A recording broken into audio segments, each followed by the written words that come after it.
trans, interspolne, nebinarne, rodnovarijantne, aseksualne, panseksualne, biseksualne i queer osobe, gejevi i lezbijke. Danas smo ponosno koračali ulicama Zagreba. Još jednom smo poručili i poručile da je Povorka Ponosa tu, jer njom zajednički gradimo društvo slobode i solidarnosti, jer tako slavimo naše postojanje i našu vidljivost. Zastave duginih boja, zastave naših identiteta i zajednica, zastave Zagreb Pride-a vijore se na gradskim stjegovima svake godine uoči Povorke Ponosa. One su simboli našeg otpora i zajedništva. Njima stvaramo prostore slobode, prostore bez mržnje i nasilja, prostore kakve zaslužujemo ne samo na dan Pride-a, nego svih 365 dana u godini.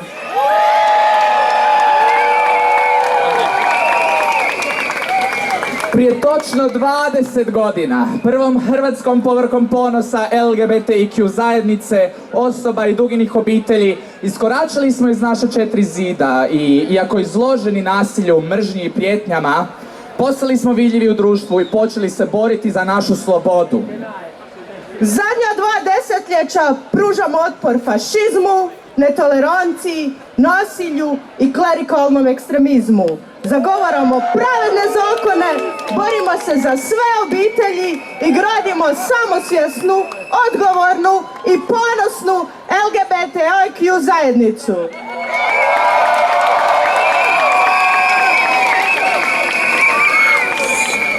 No, svima nam je poznato. I dalje smo zajednica bez svog prostora u glavnom gradu. Do kulturnog i društvenog centra koji bi Zagreb upisao na kartu gradova koji prepoznaju i njeguju potrebe svoje queer zajednice. Zahtijevamo stoga od grada da prepozna LGBTIQ zajednicu kao neodvojivi dio društvenog i kulturnog života Zagreba i da osigura uvjete za osnutak i izgradnju queer centra.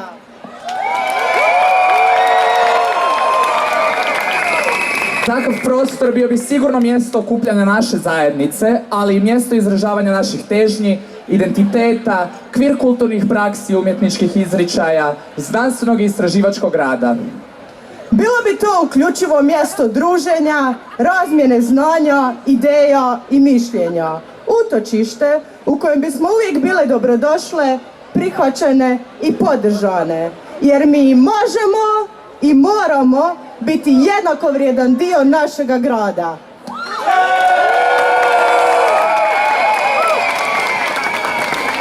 Sad je vrijeme da počnemo graditi naš prostor, LGBTIQ plus centar u kojem ćemo se osjećati sigurno, slobodno, kreativno, veselo svaki dan u godini, naša 4 zida. I to su jedina 4 zida na koja pristajemo. Živio Zagreb Pride! Živio Povorka Ponosa! Živio LGBTI zajednica! Smrt fašizmu! Sloboda narodu!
gospodo, svi između i izvan, dobrodošle i dobrodošli na 21. Zagreb Ove godine smo nekako u manjku klupica, jer su, znate, klupice jako strašne i možda malo previše.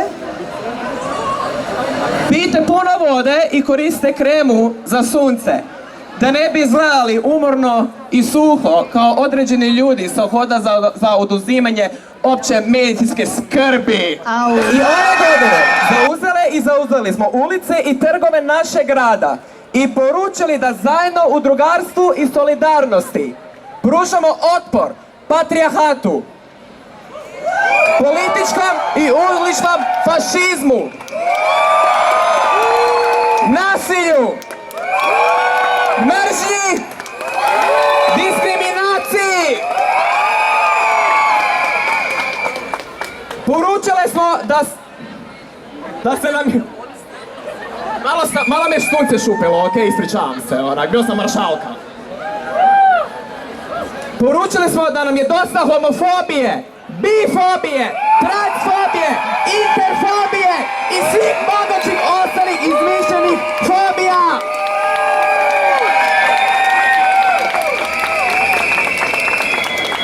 Borimo se već 2 desetljeća, dobro doduše najmario i ja, jer mislim mi nismo toliko dugo živi. Realno. Za društvo ravnopravnosti, društvo prihvaćanja, društvo jednakosti svih seksualnih i rodnih identiteta, svih oblika obitelji i zajedništva. I ove godine obilježavamo 20. obljetnicu od našeg prvog Prajda, održanog 28. lipnja 2002.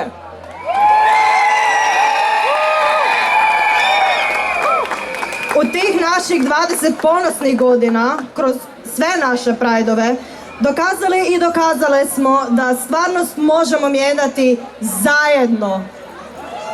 Jer Pride nije samo faza! Jer psi laju, a Prajdovi prolaze!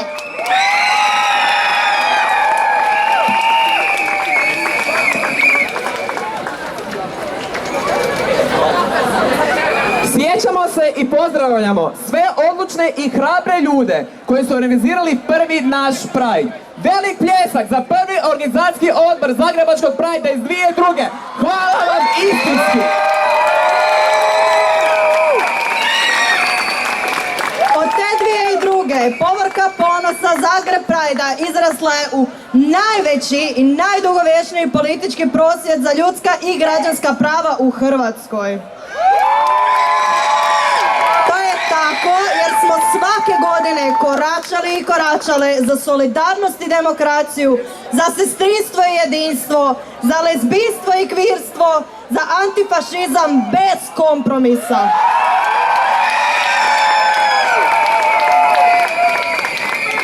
I ovaj 21. put pokazali i pokazale smo da je povorci ponosa nama, LGBTIQ plus populaciji, mjesto u gradu, među našim sugrađankama i sugrađanima, da se naše ljudsko dostojanstvo neće gaziti i gurati u ormar. Jer ormari su za odjeću, a ne za ljude!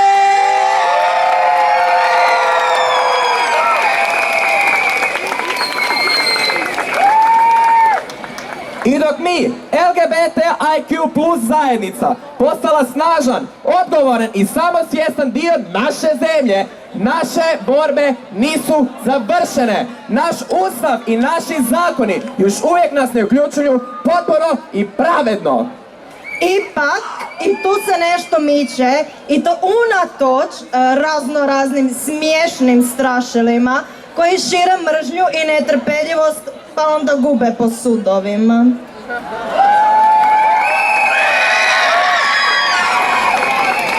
I ove godine hrvatsko je pravosuđe jasno i glasno reklo da smo od prvog dana bili u pravu i Mladenu i Ivi omogućio pristup postupku posvajanja. Živjele Dugine obitelji! Živjeli Mladen i Ivo! Hvala vam na ustrajnoj borbi, na svim naporima za sve nas, pardon. Pljesak za njih, molim vas!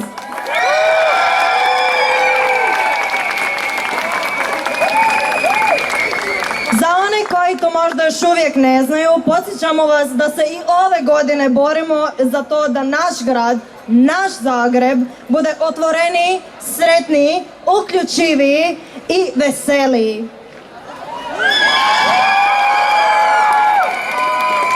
Zato pozdravljamo gradonačelnika grada Zagreba, koji je drugi put s nama na našoj povorci. Poštovani gradonačelniče, dragi Tomislave, poštovani zamjenice i zamjeniče Dolenc i Korlaet, LGBTIQ plus zajednica postali su neodvojiv dio Zagreba i ovaj grad učinili boljim i radosnijim mjestom za život svih. Šireći naše prostore učinili smo slobodnijim i ljepšim cijeli grad.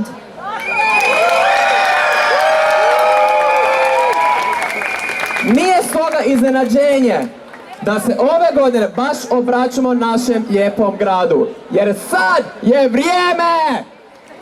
Ako možda niste znali, ove godine se glavni europski Pride održava baš u Beogradu. Prvi je to put da će Europride biti u nekom od gradova bivše Jugoslavije.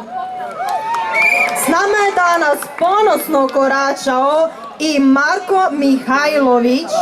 Marko, pridruži nam se na stage-u i reci nam sve, ili barem skoro sve šta nas čeka u Beogradu.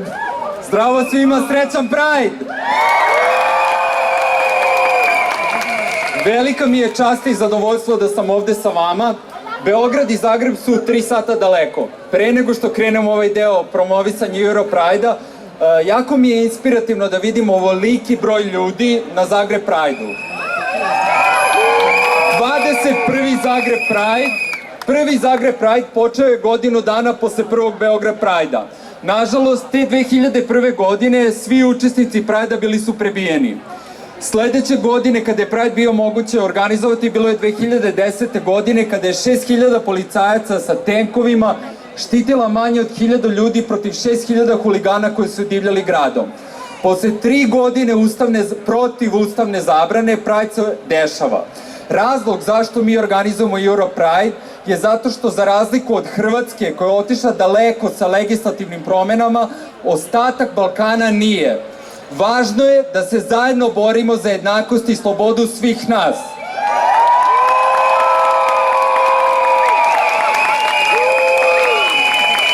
Pored toliko pobjeda koje je Hrvatska imala, ja moram da vas zamolim da date jedan veliki aplauz za poslednju.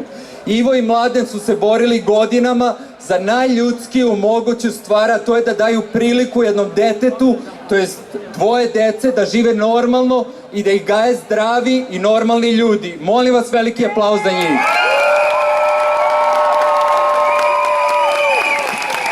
To je borba svih nas, to je borba koju ostatak Balkana tek treba da pobedi. I pobedit ćemo. Moram da iskoristim ovu priliku da vas pozovem sve da dođete na Europride koji se dešava od 12. do 18.9. rujna, septembra u Beogradu. Imamo ozbiljan program koji ćemo objaviti krajem juna. Čekaju vas desetine događaja, najvažnije, to jest najveći od svih, bit će 2 dana koncerata u petak, 16.9. i u subotu 17.9. kada se dešava i Pride marš. Važno je da dođemo svi u što većem broju da pokažemo da mržnja, diskriminacija i nasilje neće više prolaziti na Balkanu.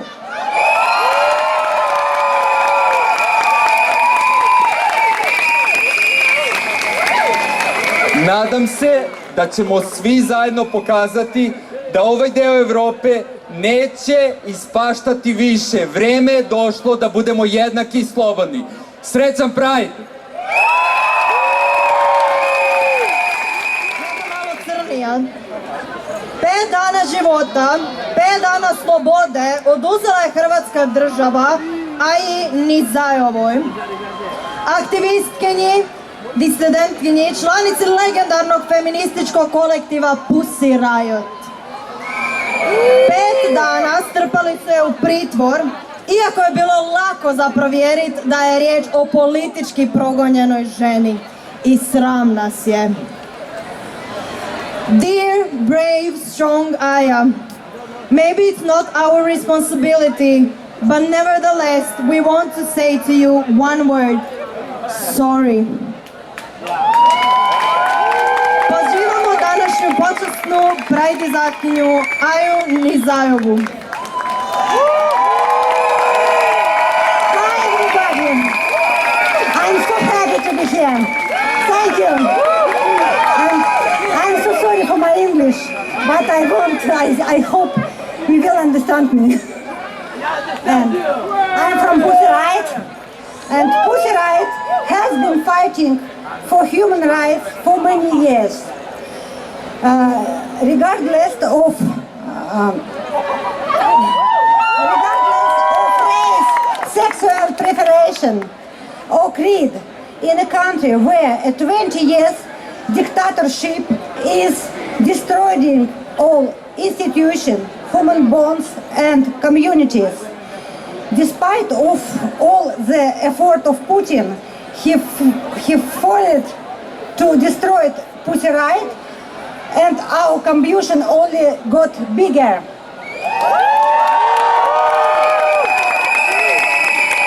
2 years ago, on Putin's birthday, Pussy Riot has decorated 5 government buildings in Moscow with rainbow flags,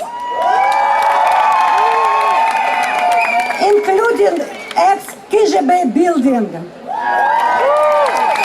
This protest against Putin's homophobic regime.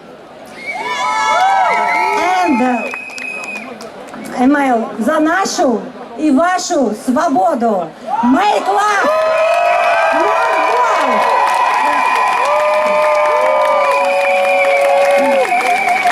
Everyone can be Pussy Riot. Love you. Thank you so much.